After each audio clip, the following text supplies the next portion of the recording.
What is up, everybody? Happy Wednesday to you. Hope you're having a great day and a great week. Welcome to Midnight Hatter Live, the weekly variety show where we talk Gundam, Gunpla, GBO2, all that good stuff. I'm, of course, Hatter, your host, Steven, and joining me, as always, is the resourceful Adam Blue. Was able to fill in my absence last week on the Gundam Explained show, so I'm happy that Talos was around to pick up the baton and run with it. Yeah, that worked out. You doing well today? Yeah, no, doing good. But yeah, that was fun last week.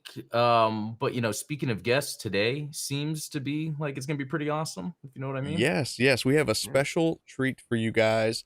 Joining us today is a fellow Gunpla modeler, fellow 3D print enthusiast, sneakerhead, gamer. Joining us today is a member of Sieg Nu York, DrtiDigler. How you doing, buddy? Good. Thank you guys for having me. I appreciate it. Yeah, I've been building since Jesus was around. No, that's a lie. I've only been busy building a few years, but I've been around when Jesus was around. I'd always tell people I was like, I'm the guy that convinced him to turn water into wine. Right, because it could have been it could have been anybody, but it was like, you know what? We're all kind of thirsty. We want to kind of buzz. Yeah, so this water just it's just not hitting. No, right. Seriously, thank you guys for having me. I appreciate it. I apologize for the mess, but this is my build room, my office, and my room where you guys have seen my desk. It's that's how it works. Yeah. Right? Like if it's organized, you're not really doing it right. Right. Precisely. There's always something out because there's something you're working on. Absolutely. Mm-hmm. It's like collecting kits. You're always like, well, I got enough, but I don't have that one. That's the one I want, Right. So, exactly. Oh yeah. Go ahead, Adam. Well, no, I was going to ask though, if there is a real answer, if that wasn't the real answer, when did you start building? I started building maybe a few months before COVID hit. Oh, wow. Cool. I had a bunch of buddies that used to do a podcast, and it was about gaming and geek culture and everything. And they, towards the end of the show, their episodes, they would always talk about building these models. And I was like, what do you guys, and I would ask them, I'm like, what are you guys talking about? They're like, oh, we build Gundam models. It's like, they're like, and I didn't really know what I knew Gundam Wing and G Gundam. That's all I had watched at the time. Yeah, us old guys, we love that because of Toonami, right? Yeah. And they were like, yeah, it's a lot of fun. They were telling me like the names, and I was like, oh, that's pretty cool. They're like, yo, you should try it. You might like it. And I was like, oh, maybe. Because at that time, I was obviously into collecting sneakers and hot toy figures. I don't know if you guys know. Yep. Yeah. So I have a lot of those, and not cheap. So no. I didn't want to get into another hobby. So I was like, all right. But then I think I went to GameStop, and they were having like a 30% off sale. And at the time they carried Gunpla. And I went in there and I bought like 3 kits. I bought a Sazabi real grade. I bought a Full Armor Unicorn real grade. And I bought good one. A Sky Trans Am Mobius, I think it was. It's a build kit. It was like pink. Yeah. I had no idea what it was, but that was the first kit I built. And then I remembered that years ago when Toys R Us was still around, they had the Gundam models, the HT1100 kits. Yeah. From Endless Waltz, and they were on sale for like $8. They're like on clearance. And I had picked up like 4 of them, and I threw them in my closet, in my closet at my mom's place. And then I was like, wait, I think I have some in my closet. So I went, and I had the heavy arms. I had the Serpent custom, and I had obviously the Death Scythe, because that was my favorite of the Wing kits. And I was like, all right, so I built that, and it snowballed from there. Like I was like, this is a lot of fun, and because of what I do, it was so chaotic. I loved that building Gunpla would give me a sense of like peace, where it was like, okay, regardless of how crazy my day is, I know if I follow these instructions step by step, this is what the end result's going to look like. And I was, and I found some comfort in that. And then I started searching. I was like, oh, where can I find this stuff?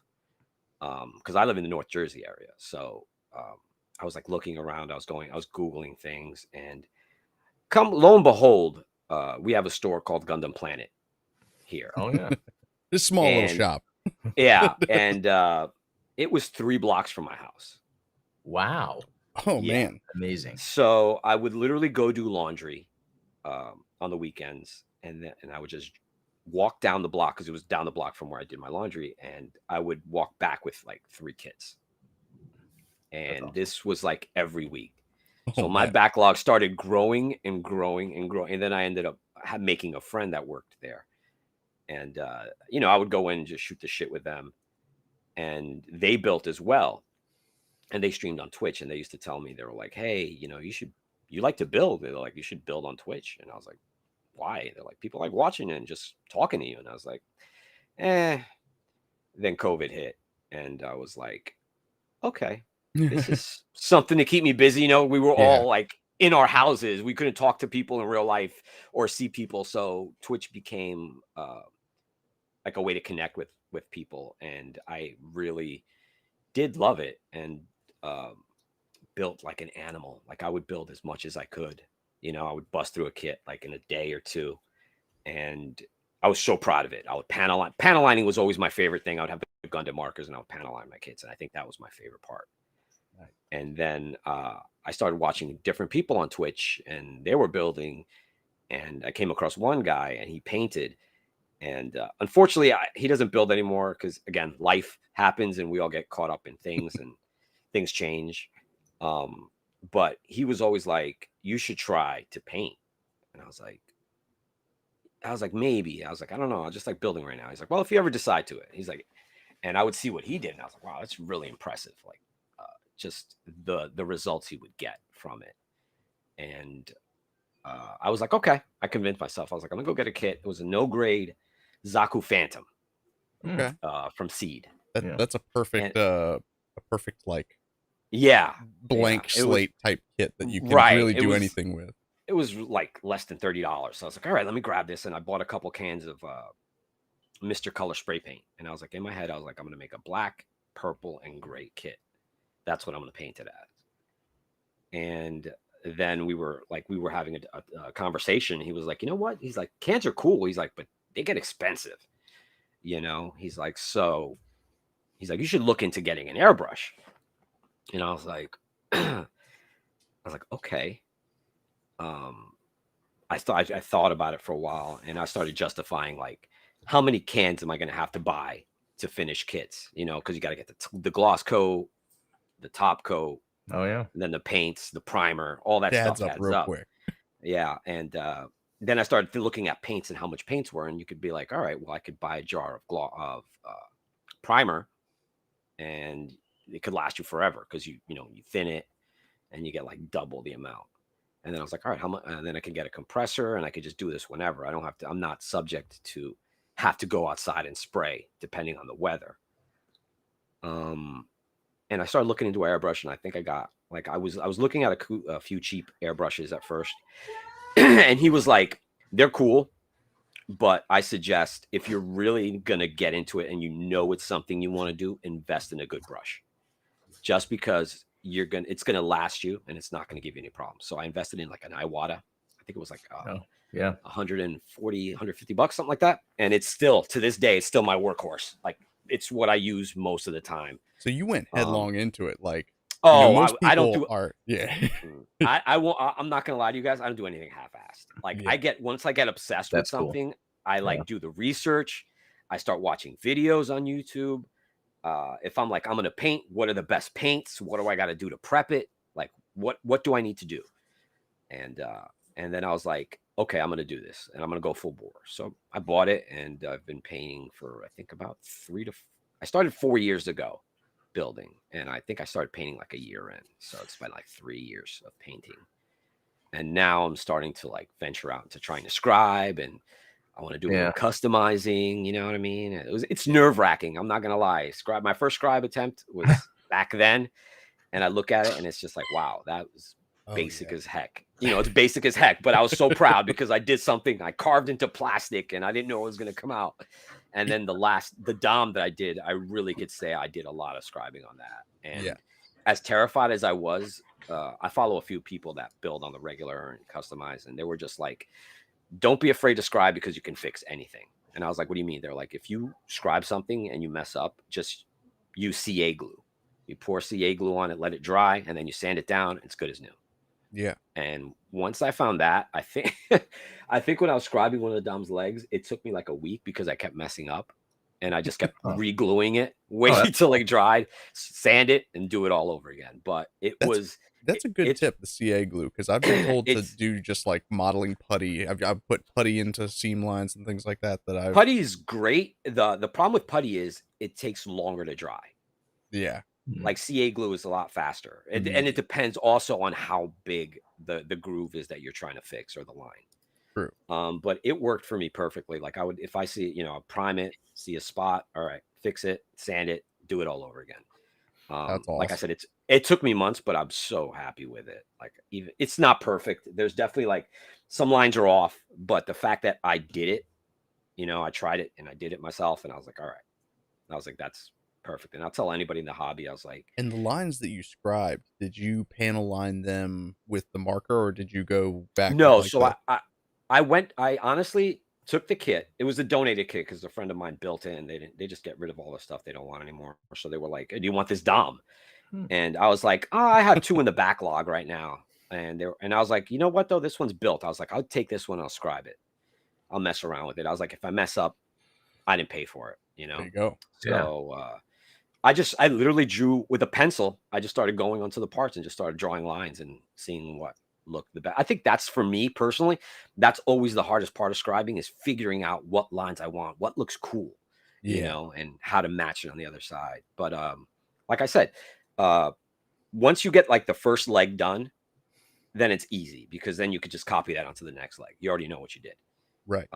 It's that initial like figuring out what lines you want where that takes me the longest, and it's the most frustrating but the most rewarding part at the end, that and choosing like what colors I'm going to use on a kit.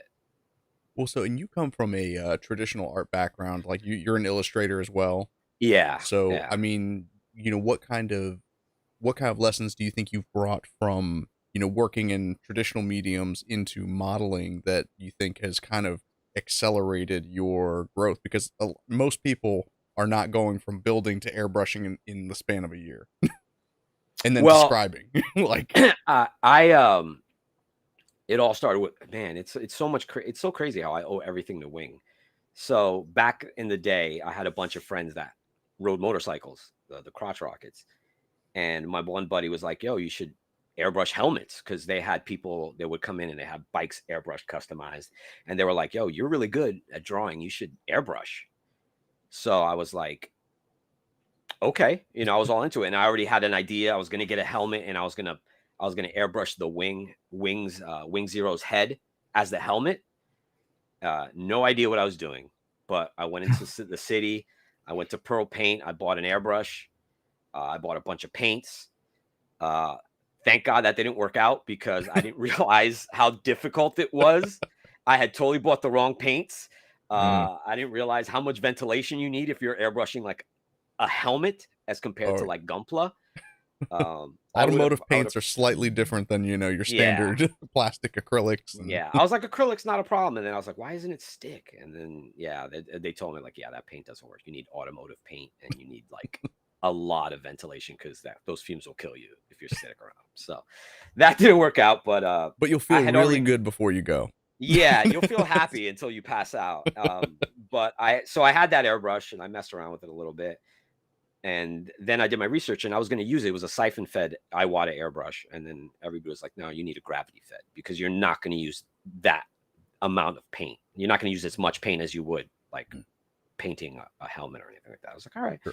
So I bought up a little gravity fed one. And I think the thing that helped me the most having like being artistic is colors.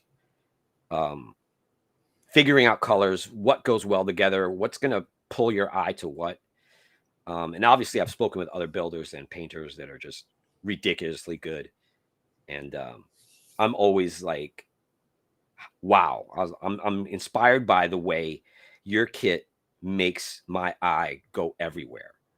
You know what I mean? Like they'll have like one section in the chest and you just look at it and then you realize something and then you move down to like it's like a beautiful pattern and you just look at it and that's what I enjoy about it. Like every time I build something, I'm trying to figure out a way to make someone look at things that they wouldn't have even paid attention to normally. Like in the Dom, for example, I have 3 different whites on it. And if you look at it really like from Yeah, far, it let me doesn't pull look up like that so I've got your Instagram open here. This will probably yeah. make it a little bit easier for Hmm. people to kind of see what we're talking about. Um Yeah. So there's 3 different whites on that Dom. There is is very so I had a subtle. bunch of whites and I sprayed them all on those display color cards. So I Oh took yeah. the whites, I sprayed them all, and then I sat there and I put them all together and I was like, which ones are close enough but still varied enough where they look different. So I have a cool white, I have what do I have? I have off white, and then I have Tamiya sky gray, where this gray is different but not too different, where it all looks the same, but until you get close to it. Yeah. And then you really notice it. And when I designed it, after I described it everything, I was like, all right, what section is going to be what color? I think that was another pain in the butts part of it, is just figuring out where do I want the colors to go, for it to look smooth and transition well from each other.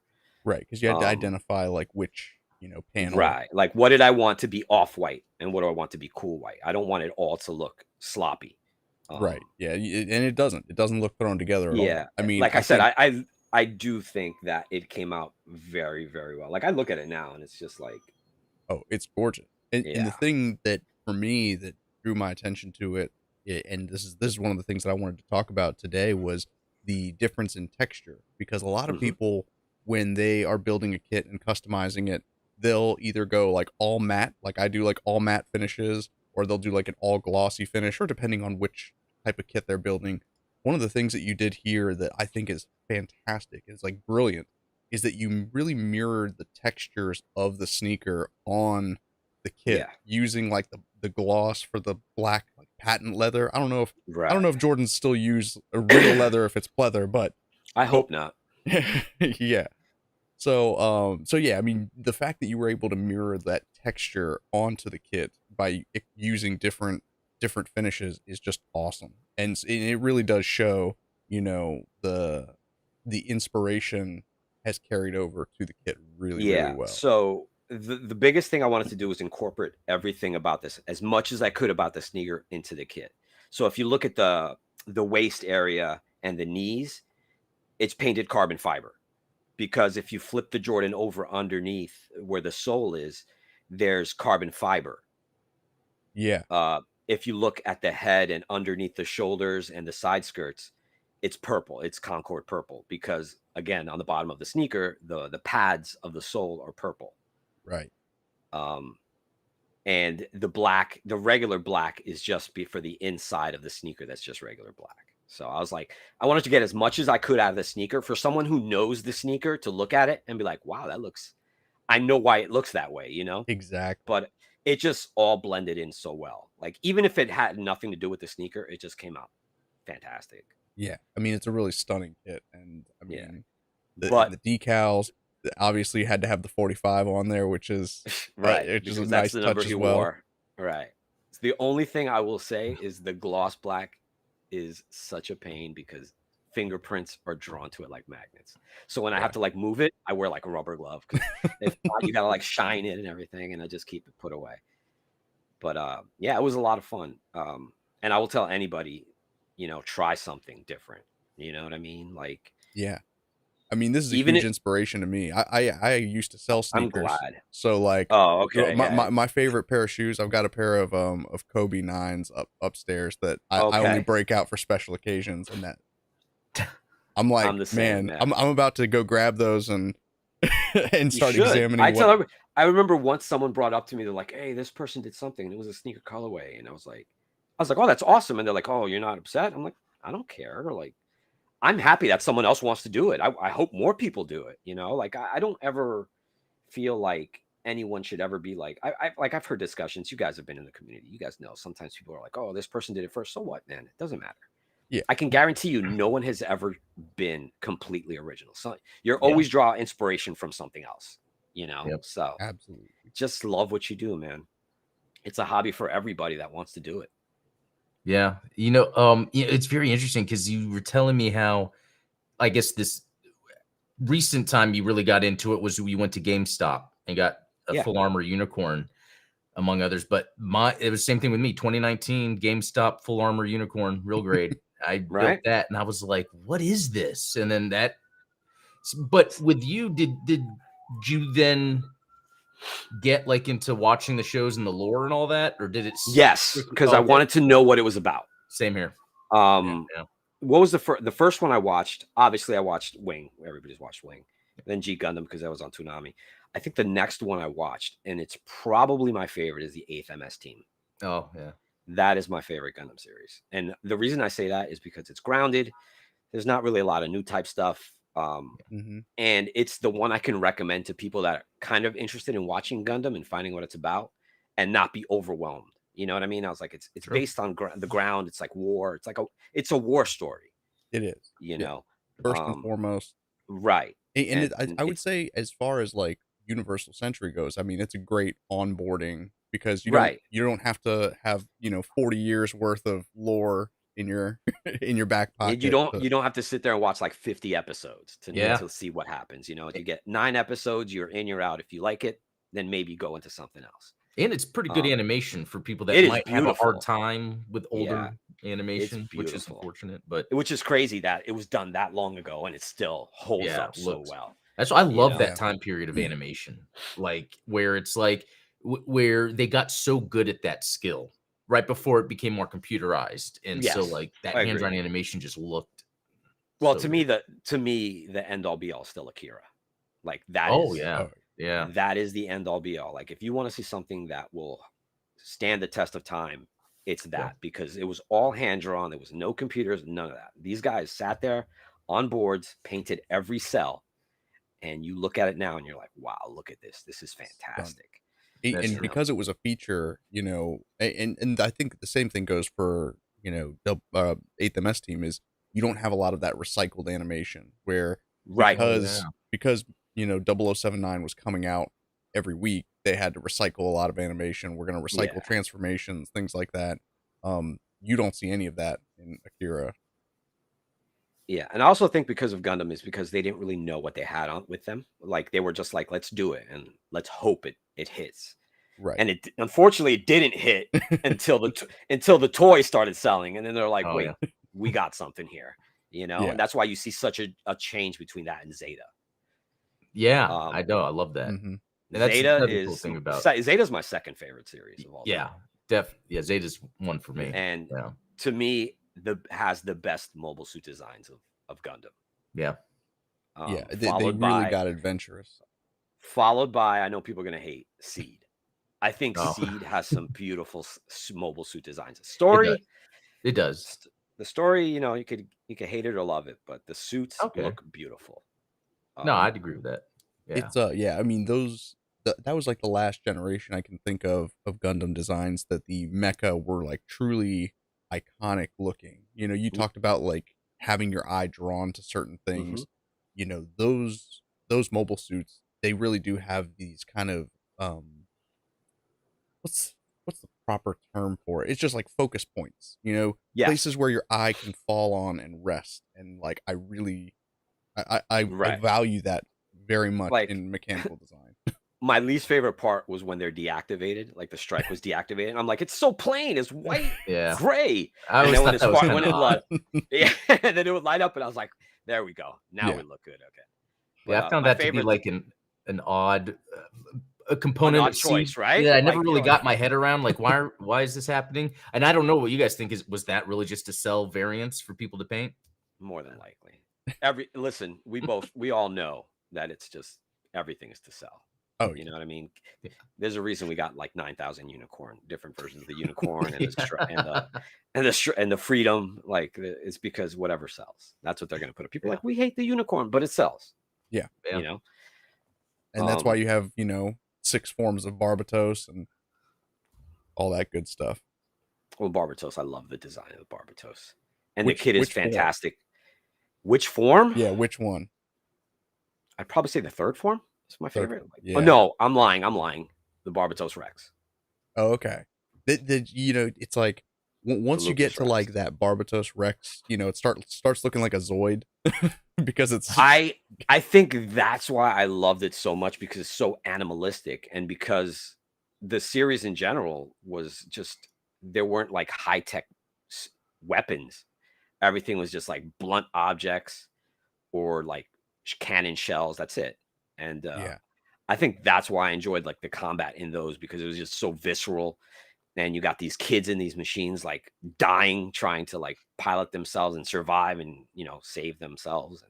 And I feel like that's very reminiscent of like how kids fight. You think about like how kids Yeah. fight on a playground. They're not, they're slapping each other. They're getting real dirty, and they're not planning out tactical weapons. Yeah, they're just like, let me grab something. Let me grab something big and hit you with it. That's it. Right. And it's very telling that scene where Mika's talking about not using the sword anymore because he's like, the sword's too hard for me to use. I want to go back to using the mace and smash things. But the master grade for it is just such a beautiful kit. The inner frame, even if you just build the inner frame and just stare at it, it's gorgeous. I'm kind of upset that we haven't gotten any other master grade IBO kits. Like you'd think that they'd take advantage of it. Like they have all those suits. You can keep the inner frame, but you have all these other suits that you can make, Yeah, that's one of the unique things about IBO is recycling that inner frame across different designs. Like when I built some of the high grades, I was so surprised that I was like, man, this is literally just the Barbatos with different pieces of armor on it. Yeah. And then I was really like, that's awesome though, because especially if you want a kit bash, exactly, you already know the pieces are going to fit, Mm-hmm. Yeah. Did the 30-minute missions line come out before or after the IBO kits? After. So yeah, I can't help but feel like that was kind of inspired by absolutely that. It's like when people started seeing like, oh, this guy stuck like Gray's armor on a Barbatos kit, that looks pretty sweet. What if we just made a whole line of mecha that are just. I think between the IBO, the success of IBO, and like the Hexagear line, but from Kotobukiya, they just, Bandai was like, there's more money to be had. We need to just change the game. Same as the 30-minute sisters. We all know who perfected the Mecha Musume kits, like hands down. And then Bandai was like, wait, we want some of this money too. So they made 30-minute sister, and they're like, not only are they cute kits, is like you could slap cannons on them. You got 30-minute mission kits, slap that on too. They all work, and then you can just go ahead and just get super creative. Build what you want. And I've seen some crazy builds. Like I saw a guy build like a dinosaur out of 30-minute mission kits. And I was like, what? That's cool. Like they just take things around and flip it. And my brain can't figure out how you were like, yeah, if I take this thigh and put it this way, it looks like a jaw. And you're like, what? But then you look at it and you're like, it's beautiful, But I'm like, how many kits did you buy that you had enough thigh pieces to make like a body, Yeah, seriously. I've seen that there's a like meme going around of people using the Gundam aerial torso as a head on top of the Gundam aerial torso. So I'm not going to be able to unsee that now, just so you know. Like I'm just going to look at it and it looks like a head. I was like, "Oh my god, it works." Yeah. I adore seeing kit bashes and stuff. Like I know I know a friend of mine that he takes kits and breaks my spirit when I see him like cut them apart, and I'm just like, oh, it hurts.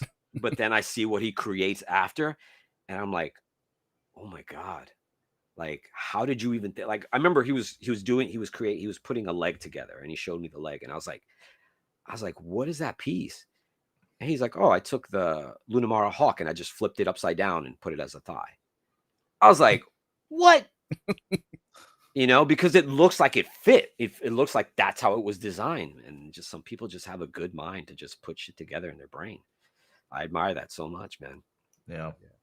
There's some talented people in the builders community. Now, have you branched out from Gundam kits and started doing some third-party stuff, or not third-party, but absolutely. Like non-franchise stuff? So I've built a lot of Mecha Musume kits. I built some third-party stuff, and I always tell people, don't be afraid of third-party. It's like, Bandai, it's not going to be Bandai quality, but sometimes it's better just aesthetically. Like some of those kits look great. Like I will say to this day, Supernova wing kits vastly superior than Bandai's versions. Interesting. Except the Death Scythe Hell custom. I don't like their version of it.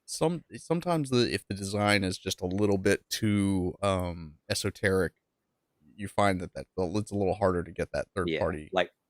Like the heavy arms have Supernovas by far. Oh yeah. Is their heavy arms is gorgeous. Their Altron or Nataku, whatever you want to call it, is gorgeous. I never built the Sandrock and I haven't built the wing because every time like the wing comes out, it sells out because people love that kit for whatever reason. But I will always tell people, try a third party kit. I think you can get them. You can get some really, really cheap. And it may need some love, but it's nothing that really can't be fixed. There's nothing on a kit that can't be fixed. Trim it a little bit. Cut a peg, open the female peg connector, and just be gentlemen. You'll be sometimes you're surprised. Like I've built things and I'm like, man, this is better than a Bandai kit.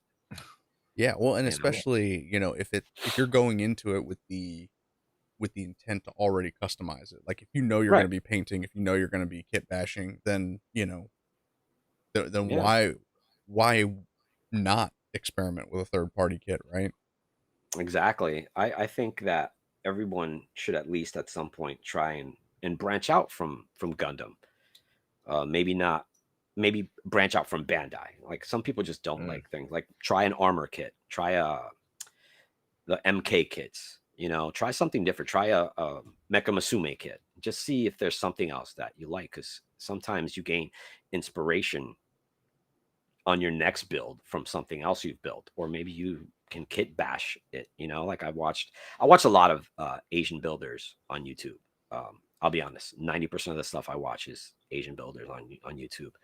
I don't really watch TV anymore. I just stay on YouTube. And I've seen guys kit bash the Musume kits with Gundams. They put them together, and they look seamless. Like a guy took a Dendrobium and put it together with a kit with a female kit, and I was like, wow, that looks so good. It's just crazy. There's just so much can be done. It's just the biggest thing is for every builder is, I tell people, is just don't be afraid. If it doesn't come out right the first time, it's fine. Try again. There's nothing that you can't like fix, and just try again. Like, if you didn't paint it right, strip it, do it again. Exactly. That's been one of the things that I've been trying to learn. And I've been building 13 years and I'm still constantly screwing up. And like, if you don't break something, if you don't lose something, if something doesn't chip, you're not building right. You know what I mean? Like I remember I was talking to a friend of mine. He's like, oh, I lost this piece. I was like, nah, you're a builder. There you go. Until you lose your first piece into your carpet. It just pops off into the ether. You're not a real builder. Because then you find it like months later when you're just moving furniture. Where's this? And you're where's this from again? Like, my favorite big mistake, and I keep talking about it, is I did a top coat that just didn't turn out right. It was a gloss, and then so I put it up next to a little heater. But I was working at the time, so I had this little heater set up while I was working just to kind of loosen it and thin it out, but I ended up melting. It was a GM3 and ended up melting. I was like, going to say, you got a nice piece of battle damage art now. Yeah. Listen, everything. That's another thing people like always preach is like, weather it, battle damage. If you mess something up, it's battle damage. Don't be afraid to make mistakes, because in your mistakes is where you learn how to improve for the next kit or for the next build. That was my main problem in the beginning. I just wanted everything to be so perfect. I was like, oh, there's a nub here. It's like, it's fine. Yeah, it's fine. You know what I mean? Nobody's perfect. And I think one of my buddies was like, he mentioned something when he built, and he was just like, all those guys that scribe, he's like, those Asian builders, he's like, you think they're fantastic. He's like, but I guarantee you, every builder has a flaw in their build. There's no kit that's perfect. Yeah. You know what I mean? Like, you might not see it, but I guarantee you it's agonizing to them. The builder knows. You know what I mean? But it's okay for it not to be perfect. Like, don't put that pressure on yourself. The main thing is enjoy it. Like, have fun doing it. If you're having fun, then you're in a good place. You know, Yeah, it's not about competition. It's not about anything. It's about looking at what you finished and saying, I did that. Yeah, so I like to do photography too. So I will like sometimes zoom in, get a really high detailed shot, and I'll see something little, and I'm like, oh my God, this whole thing's ruined. But over time, I got over that. And a lot of it is looking at these other builds that are amazing, but then sometimes doing a super zoom in and like, wait, you'll see it. Yeah, You'll see a flaw. So because typically when someone's looking at your Gunpla, they're not looking for the flaws. Right. They're looking at that whole package and being like, wow, awesome job. They're admiring your so they're admiring your art. And I tell everybody, I say it, and this is why I love the hobby. It's like everything you build is a piece of art because it's a part of you. Like you put your spin on the kit, whether you paint it, whether you straight build it, whether you panel line it, even if you put stickers on it a different way. Like it's a part of you. It's your art. Yeah. Nobody else has done it the same way that you've done it. Exactly. You know what I mean? It's close. It's like you put a piece of yourself into it. Yeah. You know what I mean? Like it's sometimes a little blood, some sweat. Real builder stuff. You got to put your DNA on it. If it doesn't have your DNA, it's not a real build. But yeah, I don't want people to like put so much pressure on themselves to like live up to somebody else's standards of what they build, like, because no two people build the same. One of the things I like to tell people is like the only person you should compare yourself to is like the person you were yesterday. The kit that you built yesterday. Did you did the kit you built today turn out better than the kit you built yesterday? And that's all that matters. Don't compare yourself to these other guys on YouTube because you're not them. You know, you don't know their journey. You don't know how often they've screwed up. I've seen people, and it just, you guys have done it too, Prod Bet. Like you watch someone on YouTube, you're like, ooh, I don't know if I would have done that, but I mean, it works for you, so enjoy it. Again, you know, it's just freedom, man. Like nobody's the same, and I'll stress everybody. Don't want to be somebody else. Be yourself. Yeah. And this comment I got, it was hilarious on one of my videos where, and I laughed more at it, but they're like, you should put all that enthusiasm in taking off the nubs. And I kind of just laughed at it because, like, yeah, okay, whatever. Yeah. Well, hey, I mean, I say this as, you know, my badge of honor is that I have the single worst ratioed Gunpla video on YouTube. 250,000 views on how to hand paint a Gundam, and it is just nothing but people tearing me apart in the comments. Which that's like. But the thing is I had to do that because A, I learned from it, and B, you know, I think that, and I think that you probably experienced this too when you started streaming your builds on Twitch, is it's like when you put yourself out there, not only are you kind of helping yourself, but you're also helping other people because you're making it more accessible. You're making it, you know, there's less of that, not a barrier to entry, but like there's a stigma about, you know, oh, well, I don't want to put my work out there because it might not look as good as so-and-so's. And it's like, no, that's part of what, you know, it's part of what you're doing. I agree with everything you guys say. And it's true. It doesn't matter how good you think something else is. Somebody is always going to come in there and try and bash you for it. Yeah. You know what I mean? But all you can do is laugh and just ignore it, because for every one person that doesn't like it, there may be 10 people that do like it, and there may be 5 people out of those 10 that you were like, wow, I want to build something too. You know what I mean? And that automatically just grows the community. It grows the hobby. It grows everything. You know what I mean? Like, that's why I tell people, it's like, just love what you do. It doesn't matter what you do. That saying is cliche, Gunpla freedom, but it really is, man. Yeah. Like, build however you want, put whatever you want. You want to make a kit shiny, you want to make it fully chrome and like take it outside and blind people that are driving by, do that. You know what I mean? It's all good. It's just as long as you enjoy it, because there's so many things already that suck in the world. Like, don't take something that somebody enjoys and try and ruin that for them too. You know what I mean? Like, it's not cool. Yeah. It's not cool.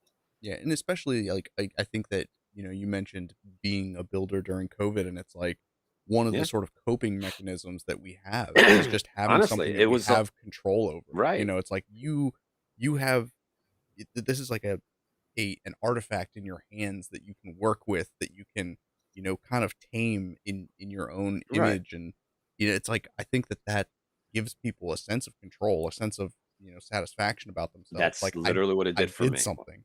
Right. like I said, I start here, and when I get to here, this is what I get. Like I know the outcome. Yeah. And then eventually you start going, okay, this is where I start and this is where it ends, but I can put some things in the middle and make it better. You get to that point. And I think everybody does. At some point they get that itch where they're like, oh, I want to try and stuff. Don't be afraid to push yourself. Like I look at my first airbrushed kit and everybody's like, which kit are you proud of? I was like, that's the kit I'm most proud of, because that was the one where I decided I'm going to do this, and it looks terrible, and there's pools of paint here and scratches here.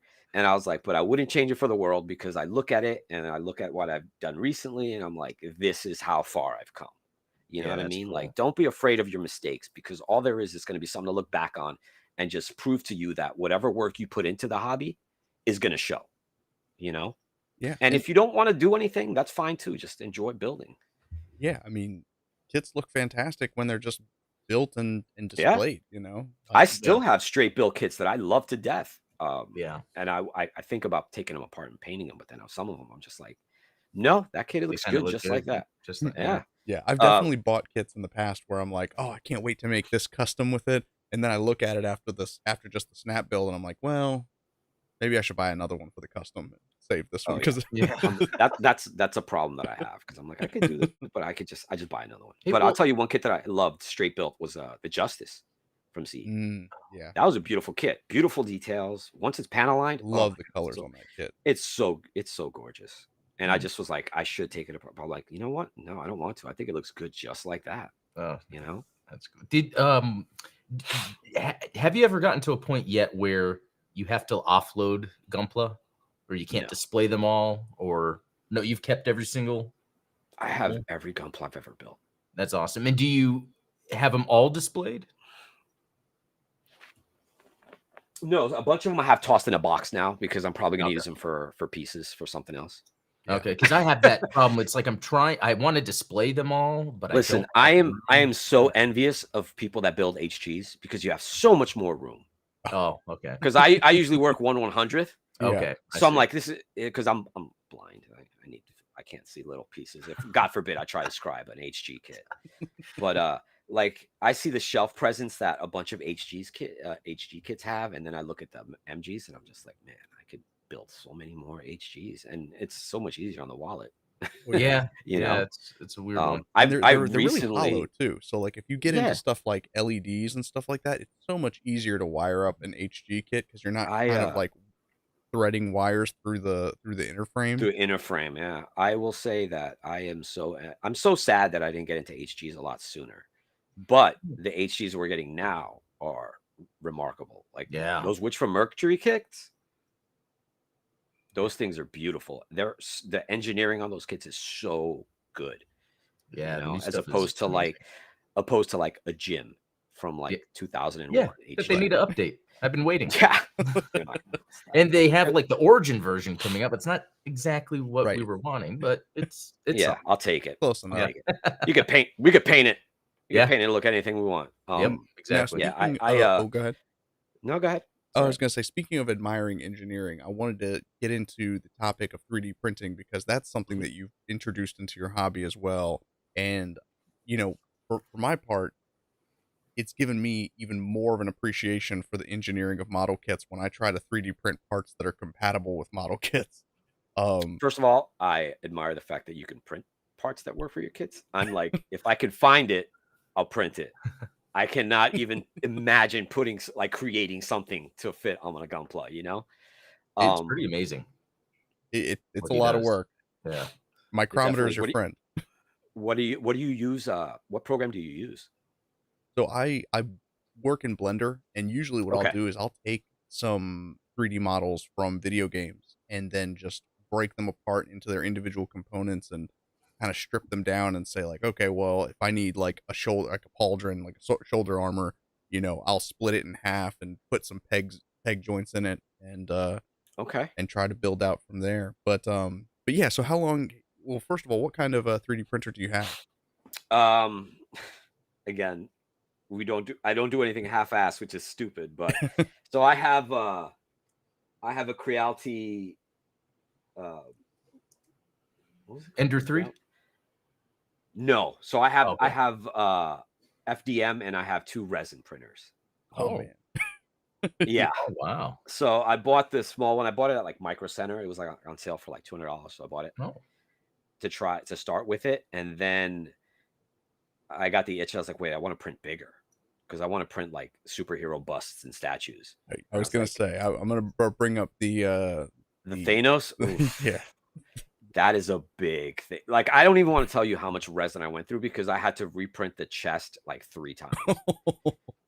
That stuff's not cheap oh, either. wow. It wasn't. And each half of the chest, because it's 2 halves put together, was about 15 hours each to print. Wow. So It- that must be off of like what, like a do you have like an Elegoo, or you said you have a Creality? So yeah, so I have a Creality and I have an Elegoo Saturn 8K. yeah, that's a big build plate. Yeah. I think it's like 9 inches the plate Oh, was. man. And it still took like, it could only do half of like that Thanos is huge. It's like a quarter scale. Yeah, it's massive. I'll But it I'll looks finish it incredible. one day, but it's just beautiful, man. The guys that designed it are remarkable at creating the files and like the models themselves. Like I said, FOMO. I've got So like that's why you were 60 saying you collect all the STLs you can. Yeah, Yeah. yeah. That's cool. It's Because one day I'll forget, and then I'll be like, "Wow, I really want that," and I was like, "Oh, it's gone." Well, should have downloaded it when it was free.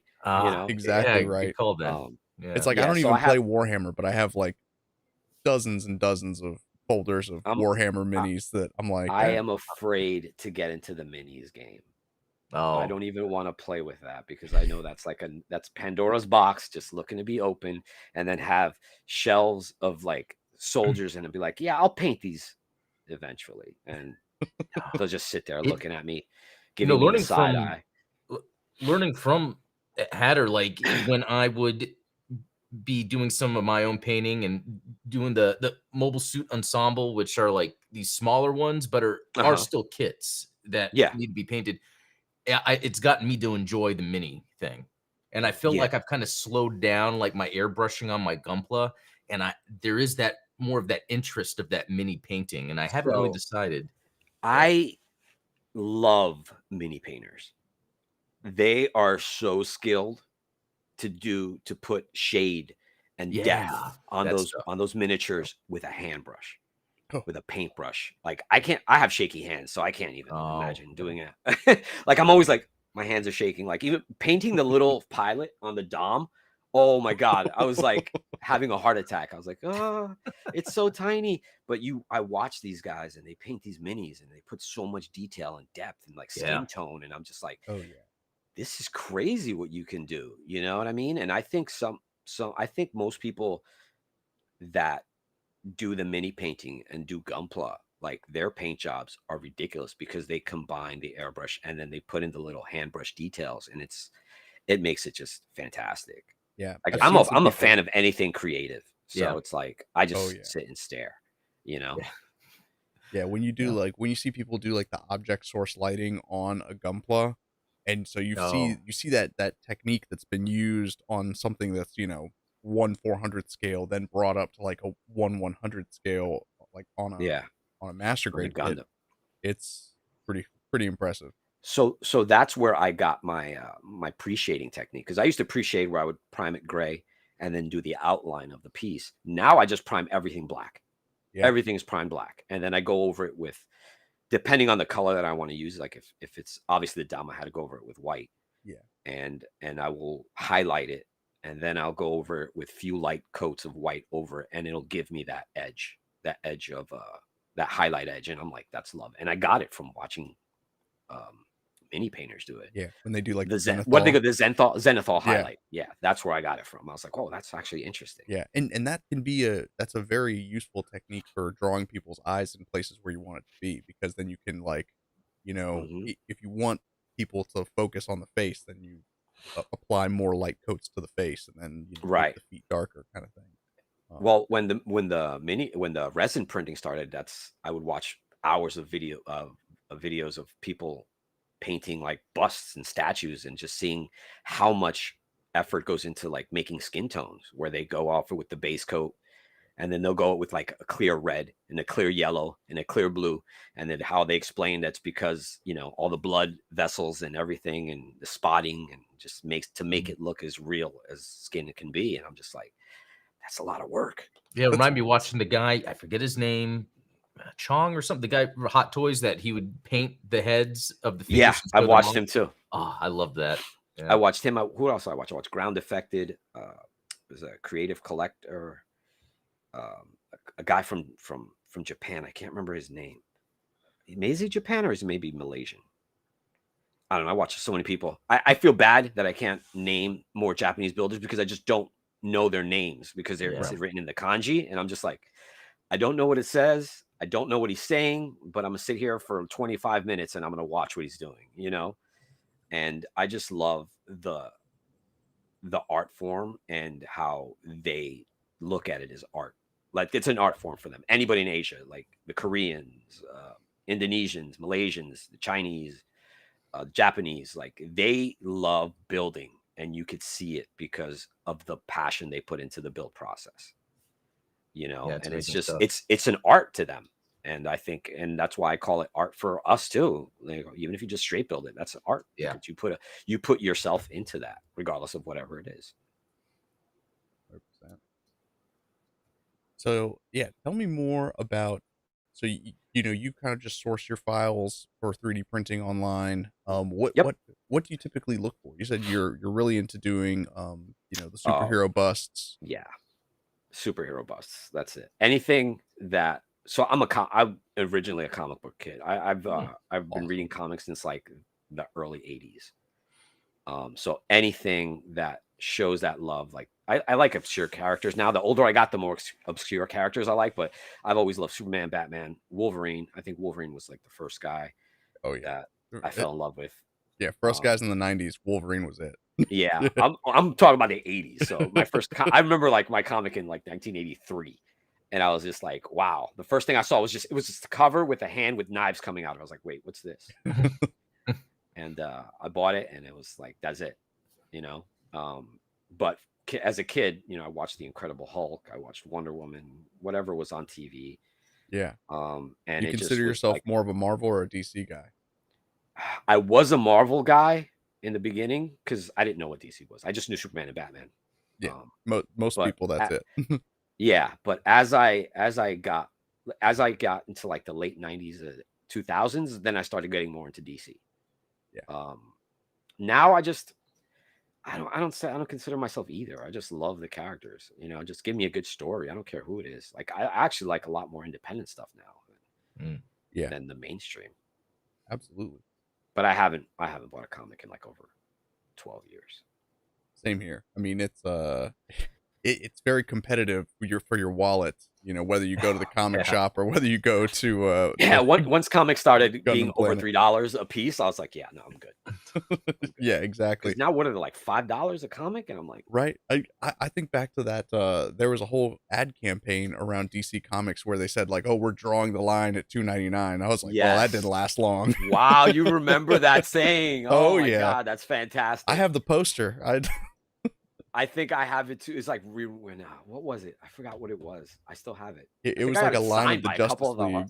I got it signed by the artist that drew it. I went to Comic-Con New York City. I got it signed. That's hilarious. That's so funny. What is it? I'm trying to think. Was it Ivan Rice or Ed Benes? It was one of them. But yeah, I haven't read in so long. I don't know what's going on in comics now. I just go by whatever the movies do. Yeah. Which is a train wreck in itself right now. It seems everybody's like. Everybody's got opinions. I'm just like, just give me a good story. Yeah. I think they got to scale it back. You know, like my favorite comic book character, and I have a tattoo of his logo on my back, is Multiple Man from Marvel Comics. So Jamie Madrox, I'm like, give me a detective story set in New York, you know, X Factor detective agency, Jamie Madrox hunting down like, you know, a serial killer or something that maybe is a mutant, something like that. You know, not everything has to be Thanos or, you know, world-ending.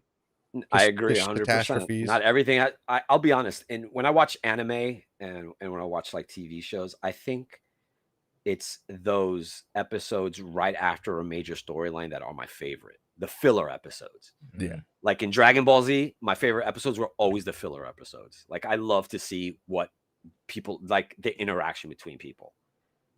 After sometimes I find it insulting that they call them filler episodes when it's like, that's a lot of times that's where you get some of your character development. That's I'm trying to catch up on Bleach because Bleach is one of my favorite animes. Bleach is a lot of fun.